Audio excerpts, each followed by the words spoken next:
Welcome to Money Talks. I'm Cathy Yang, your intel in the Philippine markets and the economy. In the headlines, the Philippines' balance of payments posts a $706 million surplus in October. Relief for Philippine exporters as President Trump exempts a big portion of agricultural products from tariffs. But Economy and Planning Secretary Arsenio Balisacan says the country is still pushing for an even lower tariff. And hope floats for MSMEs as the Philippine Chamber of Commerce and Industry remains confident the Christmas season will provide a meaningful uplift, even as governance issues weigh.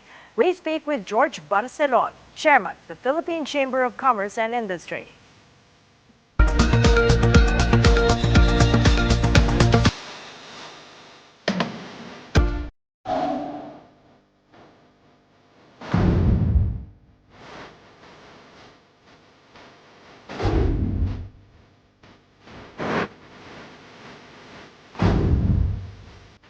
The Philippines posted a $706 million balance of payments surplus in October. The Bangko Sentral says the wider surplus reflects stronger foreign inflows and improving external conditions.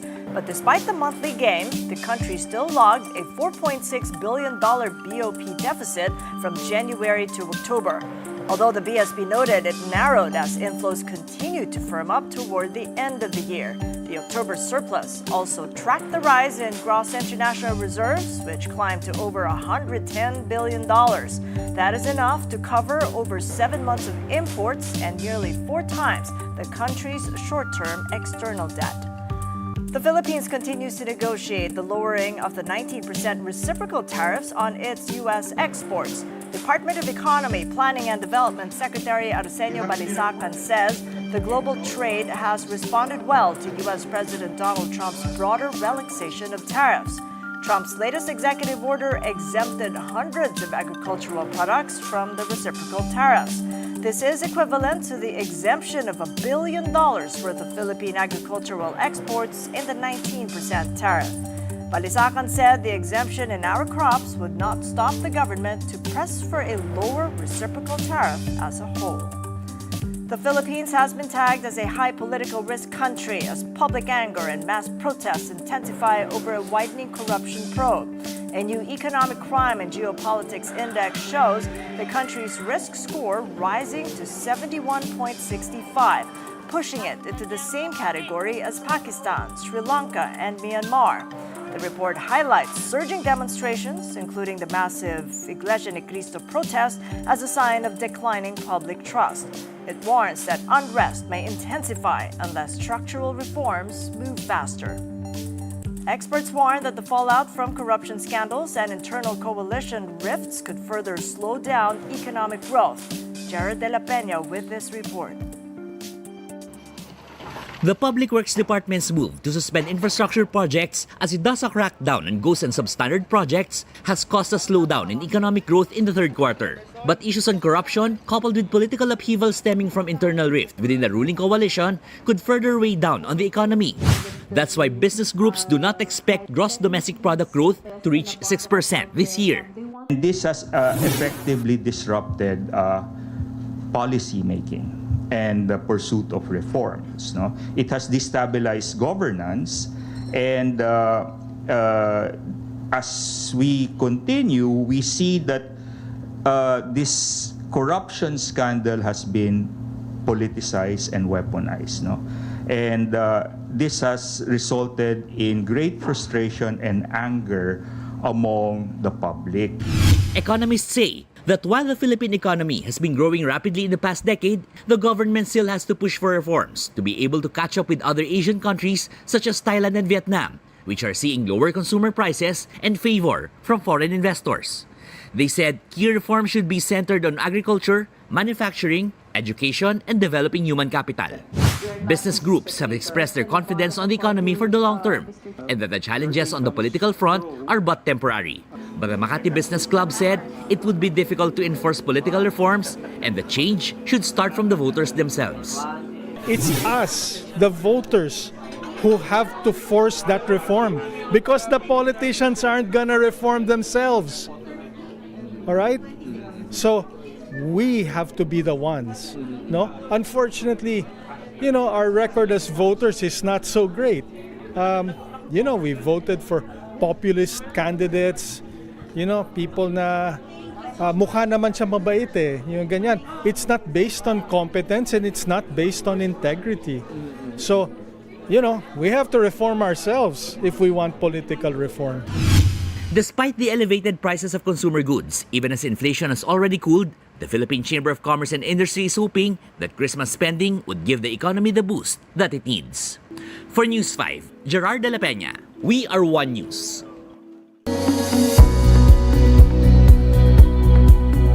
And joining us this morning is George Barcelon, the chairman of the Philippine Chamber of Commerce and Industry. Good to see you, George. Welcome back to the program. Good morning, Cathy. Thank you for inviting me. Okay, so how much of a positive are the tariff exemptions? Well, what sort of numbers have you drawn up with the chamber? Well, definitely our agri-fruits export is about $1 billion. So any reduction in reciprocal tariff will give us that advantage. But in a way, the other ASEAN countries also, you know very well, during the ASEAN meeting in Malaysia, President Trump also pronounced zero tariff to the three countries, Cambodia, Malaysia, and Thailand. Okay? But be that as it may, at least we have 1 billion market in the U.S. So whatever additional incentive will also boost our export. So what sort of additional incentives would you prefer? The DepDev Secretary R.C. Balisacan says they're still batting for even lower tariffs. Yes, well, of course, if it's across the board a lower tariff, that would be best. But we're also batting for, let's say, the wearables, the garments, the Christmas decor. All of this, we do have a market in the U.S., and if that can be reduced to 0%, that would again give us some competitive advantages because those are labor-intensive sectors, and this is something that we'd like because we would like to create more jobs. Yeah, in terms of jobs, though, with this additional exemption of $1 billion, how many jobs did these tariff exemptions save? Well, these are related to agri-products, no? So there's a gestation period. It will take time. As a matter of fact, earlier we were just discussing as it's some of the highly demand fruit products. It's because we're short of capacity for our export. So we really have to gear up, no? Not only for the U.S. market, but we have to expand our market coverage in other countries and also go up the value chain of a fruit export. We could process some of these coconut products. The majority of our agri exports is still coconut based. And if we go up the value chain, that would increase our export revenue. Right, but we're short of capacity, as you say, and we have to gear up. Are we out of time, given that the need is going to be there, but the supply isn't? You know, agri products sometimes relies on also the climate conditions, like typhoon or earthquake affects the capacity of harvest down the line. So hopefully, I mean, we have a couple of bad typhoon, and this has somehow affected their harvest. No, but we look forward to the fact that hopefully next year it wouldn't be so bad. So in the order of positive as it impacts economic growth, and we do have slowing momentum in the GDP, where do tariff exemptions stand now as the governance challenges deepen and broaden? The tariff, of course, we're primarily addressing the issue of the reciprocal tariff to the U.S. No? As of now, almost 50% of our export to the U.S. is 0%. The other bigger item is really the electronics and the wire harness for the automotive. Those are the bigger chunk of our export to the U.S. So we're benefiting from the 0% on that. So almost about I believe $6.8 to $7 billion out of the $14.5 billion that we export to the U.S. So what sort of a dent will that make to GDP then, if we're being weighed by the lack of public spending here? Well, as we know that in the last quarter, the GDP really almost shrunk by 20%. the GDP primarily is still impacted by our local consumption and expenditure. The last quarter has been hit bad because the construction funding has been curtailed. Many of this, of course, I don't blame the government. They are concerned about the graft corruption address or related to some of these major construction projects. So that has really impacted our GDP. Hopefully, that with all the investigation going on, the government can relax or know what are the projects that can be duly funded. In my other interviews before, I said, sana man, wag naman across the board na pinahinto yung mga projects because some of the projects are really needed. And not all the contractors are abusing, no? They're good contractors, and I think those should be supported. So which ones then, George, do you think might be of prime benefit as we enter the new year? Yes, as far as New Year is concerned, we know naman pag Pinoy, pag Christmas with all the bonuses coming from the both government and the private sector, they do spend. But the concern really is moving towards 2026 is that with what the government has initiated in dealing with this flood protection, flood project or scandal, to gain some trust from the private sector, and also not only the local businessmen, but foreign investors. I believe that because of this scandal, a lot of them are taking a wait and see attitude. So somehow that has impacted our growth. Hopefully, by end of the year, we can see some. The investigation would yield some substantial result, wherein for us to take a breather. Na okay, something's being done. We can resume our focus on the sustainability of our economy.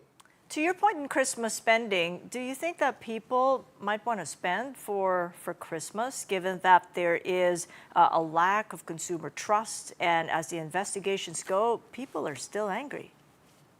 They have, as we know very well, the turnout on some of these demonstrations. We can see that all sector of the society, high and low, we have solidarity in dealing with what we've seen, no? The grave abuse of certain both private and sector, both private and political, no? But a majority of our businesses are MSMEs, which is about 99.6%. And a lot of our general populace, they sort of look towards the Christmas and the Christmas bonus as something that allows them to splurge. So definitely spending will be there. Now, whether they are concerned not to spend all of it or put some on the side for eventuality, that I couldn't tell. The other aspect is the peso has weakened somewhat. Of course, as of late, it has regained some appreciated a bit, no? And I've heard those remittances are also affected because they anticipate, some of them, I mean, I can't say whether it's justified that they're expecting the peso to hit 60 pesos, which we don't look forward that it will go that low. But because of that concern, some of them are holding back the remittance. And that might have a slight effect on the availability of liquid funds for them to spend. Why do you think 60 is not justified? We still have the OFW remittances is still quite consistent in the past. No, we're still expecting something close to the amount of $40 billion. Export, as of late, has gained a bit, although high single digits. So that's in a way sustaining our export. So our inflation is low. I have to commend the government for being able to deal with it. Of course, the rice issue, as we know very well, the government would allow more importations of rice, and also the excise tax, no, is being addressed. So we still have a pretty stable macroeconomic fundamentals. You mentioned in your statement that you're working with the Trade and Industry Department to ensure that the MSMEs remain competitive. But what's it like doing business these days, George, given that government agencies are hit with paralysis as the investigations come on? Is it a lot more difficult to work with government agencies, especially the DTI? Well, DTI, at least we still have our secretary there, no? Secretary Chris Roque. So we don't expect any changes. Of course, the high position that recently that has changed is the Secretary Frederick Go has been bumped up to be the Secretary of Finance. And in a way, we're happy with him being in that position, but he came from the private sectors.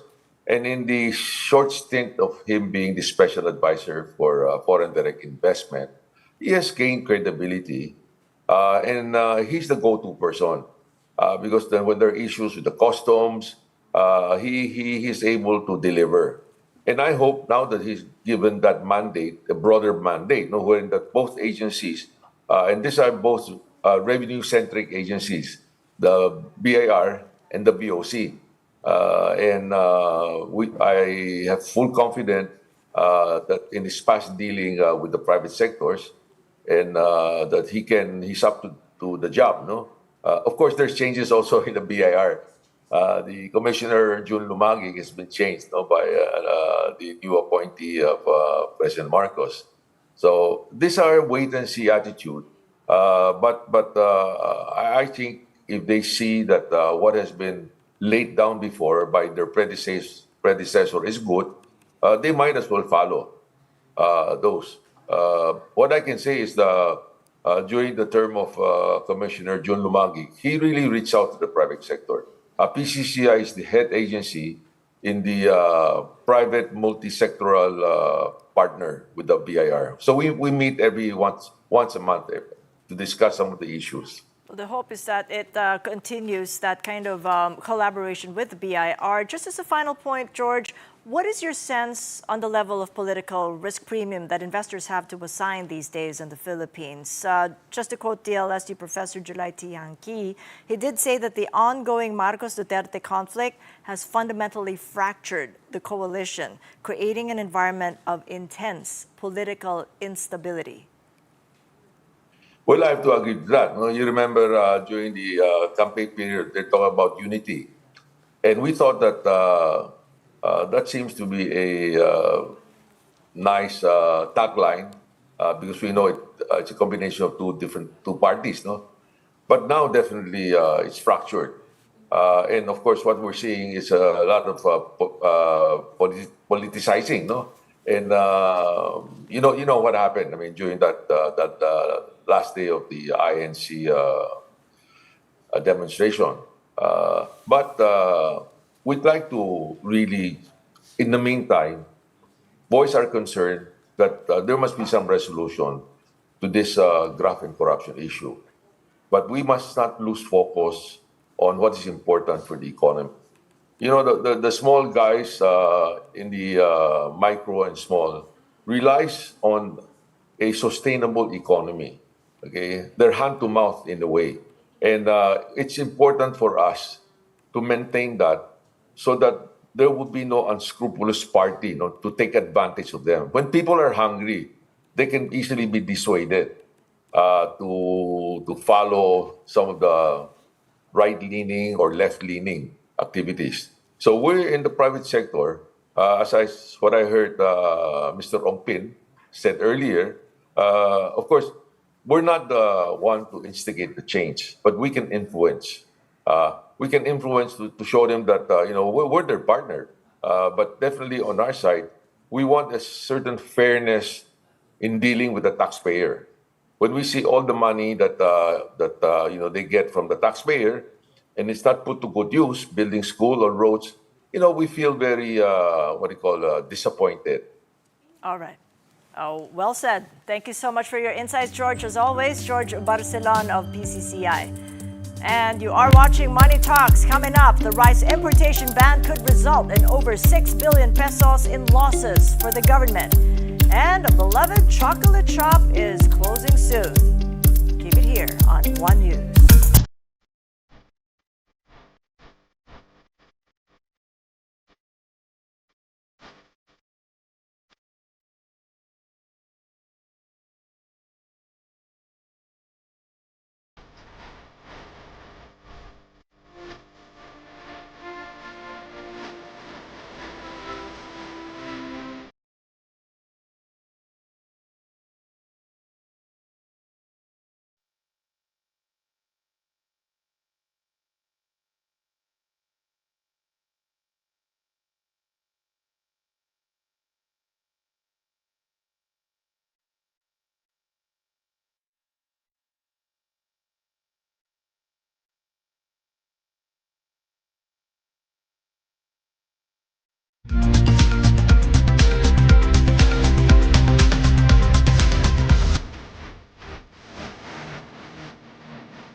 Welcome back to Money Talks. I'm Cathy Yang. The rice importation ban could potentially result in over 6 billion pesos in losses for the Bureau of Customs this year. Customs Commissioner Ariel Nepomuceno said reduced shipments continue to prevent the agency from reaching its revenue target. The rice importation halt has already resulted in a 3 billion peso loss from September to October, based on the current market value of rice in the domestic market. For the whole 2025, the BOC is expected to collect 958.7 billion pesos. Nepomuceno said the agency is not giving up yet and is checking for other sources of compensation. President Bongbong Marcos imposed a rice import ban until the end of the year to protect local farmers during the peak harvest period.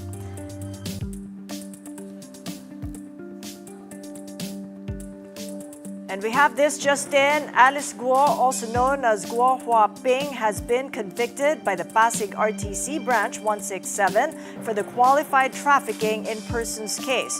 The former Bamban Tarlac mayor and 3 others are sentenced to life imprisonment and a fine of 2 million pesos each. Keep it here on One News for details on this developing story. As for the markets, U.S. stocks have steadied Wednesday after a sharp sell-off, with investors eyeing NVIDIA's earnings for signs that sky-high AI valuations can hold up. The Dow inched up by 0.1%, S&P 500 gained by about 0.4%, and the Nasdaq led with a rise of more than 0.5%. The benchmark 10-year Treasury yields ticked up to 1.32%, and the gold prices have climbed to $4,077 an ounce. U.S. futures are pointing to gains when the markets open later tonight Manila time. The Dow rising about 0.5%, S&P 500 and the Nasdaq both up over 1% each. As for the Asian markets, it's all in the green this Thursday. So you can see on your screens, Australia's ASX 200 rising by about 1%, and South Korea's Kospi is up over 2%. Nikkei 225 up over 3.6%. Let's take a look at our own markets. PSEI opening this Thursday lower by about 0.1%, 5,805. The stock market rose yesterday, Wednesday, by about 1% on bargain hunting and optimism over a possible rate cut in December. As for the Philippine peso, it opens today weaker, 59 to the dollar. Peso closed yesterday at 58.935 against the greenback as traders positioned ahead of U.S. September labor data that could guide expectations for the Fed rate cut. And the 10-year government bond yields have ticked down to 5.902%. In corporate news, Meralco maps out its key initiatives to make the company stronger, smarter, and more resilient. Mobile journalist Amy Atienza has this report. Meralco is looking for a brighter future ahead. since the company is planning to invest approximately 160 billion pesos to deliver its first regulatory period capital expenditures or CAPEX for its goals until 2030. In a press briefing, Meralco Chief Finance Officer Betty C.C. Yap highlighted the 6 main CAPEX drivers, including system adequacy, wherein they are seeking expansion for substations and sub-transmission projects to support a total of 1.5 gigawatt of load. Other CAPEX drivers comprise smart grid programs, customer connections, regulatory compliance, network resiliency and system improvement, and government-initiated projects. We're looking at delivering this capital expenditures with the 2030 target. We've mapped out our key initiatives that will make the grid stronger, smarter, and more resilient. Yap, however, clarified that figures can still change until the first quarter of 2026. Nonetheless, Metro Pacific Investments Corporation Chairman Manny V. Pangilinan assured that it will remain high due to the firm's plans in the next few years.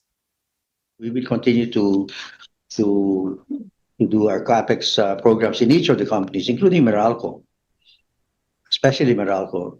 CAPEX for DU will still be high, and for a number of reasons, and certain investments in generation plants will be there for Meralco. No? Meralco also continues to push through with its flagship project, Terra Solar 2, which is known to be the second phase of what is set to be the largest integrated solar and battery storage facility in the Philippines.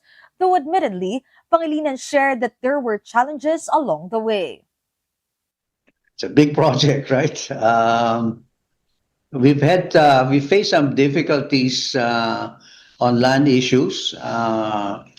Certain properties are not usable for solar panels, either because they're too steep, or either because there could be flooding in that particular area. So Meralco serves over 8 million consumers and is also venturing into digital transformation with its operations.